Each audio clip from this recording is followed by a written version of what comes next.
नमस्कार मित्रांनो, आज सकाळी सागरने कॉल करून बोलवलं खाली. त्याचे बच्चे झाले होते बॅटरी डाऊन. मग काय वायरी जोडून दिला तिला जरा चार्ज. याच्यासारखं टेन्शन दुसरं कोणालाच नाही. मग काय घेतली बॅटरी आणि निघलो बॅटरी घेऊन बॅटरीच्या दुकानात जायला. तिथे पोचताच दिली बॅटरी काढून दुकानवाल्याला. आता येऊन लावली बसला बॅटरी आणि म्हटलं मीच जाऊन जरा मारतो सेल, पण गाडी काय चालू होत नव्हती. A few moments later. शेवट झाली चालू. तेवढ्यात आला यश आणि सागर आणि यशची चालू झाली इथं मस्ती.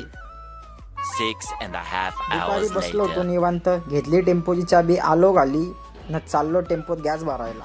गाडीत भरून गॅस टाकत गेअर पुढे निघलो घराकडे जाण्यासाठी. इव्हिनिंगला रोहित आणि मी निघलो कामाला जायला. रस्त्याला लागला सिग्नल क्रॉस करून याला बघून असं वाटत होतं का हा बॅग यायला घेऊन पडतो का बॅग यायला घेऊन पडते. तेवढ्यात आला करण भेटला आणि निघलो कंपनीकडे.